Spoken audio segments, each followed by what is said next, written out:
Moving on, beef ప్రచారంపై Asaduddin Owaisi versus Raja Singh. పాత బస్తీలో ఎన్నికల ప్రచారం నిర్వహించారు అసదుద్దీన్. ప్రచారంలో భాగంగా బీఫ్ షాప్కి వెళ్లిన ఎంఐఎం చీఫ్ బీఫ్ జిందాబాద్, బీఫ్ కోస్తూ ఉండాలంటూ ఓవైసీ వ్యాఖ్యానించారు.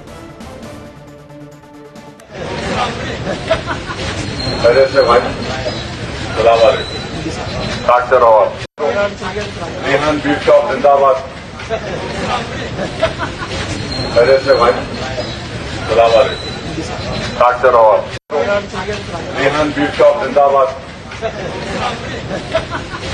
पहले से भाई सलाम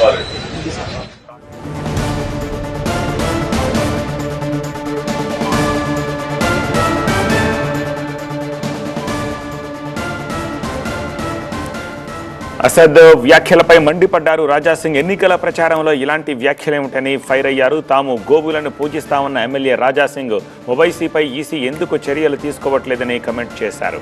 వారికోస్ వెయిన్స్ వ్యాధికి కేవలం 30 నిమిషాల్లో చికిత్స. కాల్ చేయండి 9989527715. असदुद्दीन ओवैसी पार्टी प्रचार कर रहा है उसके पार्लियामेंट क्षेत्र में. भाई प्रचार करो, वोट मांगो, वोट देने वाला देगा, नहीं देने वाला नहीं देगा. लेकिन तुम जिस प्रकार से एक बीफ की दुकान पर जाकर खाते रहो, बीफ काटते रहो, इसका क्या संदेश देना चाह रहे हो आप?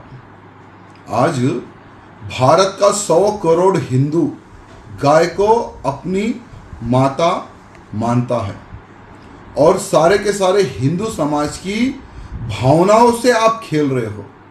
तो क्या आपके ऊपर क्या केस नहीं होना चाहिए? क्या इलेक्शन कमीशन क्या आपके ऊपर एफआईआर नहीं करना चाहिए? ఈ వివాదంపై మరింత సమాచారం మా కరెస్పాండెంట్ నూర్ అందిస్తారు. ఆల్ ఇండియా మజ్లిస్ ఇత్తిహాదుల్ ముస్లిమీన్ అధ్యక్షుడు అసదుద్దీన్ ఓవైసీ బహదూర్పురా నియోజకవర్గంలో ఎన్నికల ప్రచారం సందర్భంగా ఏదైతే బీఫ్ జిందాబాద్ అనేసి ఒక బీఫ్ షాప్ దగ్గర కొంతమంది వ్యక్తుల్ని కలిసి తన పార్టీకి ఓటు వేయాలి, తన భారీ మెజార్టీతో గెలిపించాలనేసి విజ్ఞప్తి చేస్తూనే బీఫ్ జిందాబాద్ కోస్తూ ఉండండి అనేసి ఏదైతే వ్యాఖ్యలు చేశారో దానిపైన బీజేపీ పార్టీ ఎమ్మెల్యేలు కూడా స్పందించారు. అదే మా పార్టీ నేతలు చేసి ఉంటే ఎలక్షన్ కమిషనర్, హైదరాబాద్ పోలీసులు కేసు నమోదు చేసేవాళ్ళు, కానీ ఓవైసీ పైన ఎందుకు చర్యలు తీసుకోవట్లేదనేసి రాజా సింగ్ ప్రశ్నిస్తున్న పరిస్థితి. సాధారణంగా హైదరాబాద్ పాత బస్తీలోని అనేక ప్రాంతాల్లో ఓవైసీ పదే ఎన్నికల ప్రచారం చేస్తున్నారు. కొన్ని సందర్భాల్లో అయితే ఓవైసీ లాంటి వ్యాఖ్యలు చేయడం ఇప్పుడు దేశ రాజకీయాల్లో పెను దుమారాన్ని సృష్టిస్తున్నాయి. అనేక రాజకీయ పార్టీ నేతలు కూడా ఓవైసీ వ్యాఖ్యలపైన స్పందిస్తున్నారు. మరికొంతమంది అయితే ఏకంగా ఓవైసీ వ్యాఖ్యలని ఖండిస్తున్న పరిస్థితి. కెమెరామెన్ వెంకటేశ్వర్లతో నూరు మొహమ్మద్, TV9 హైదరాబాద్.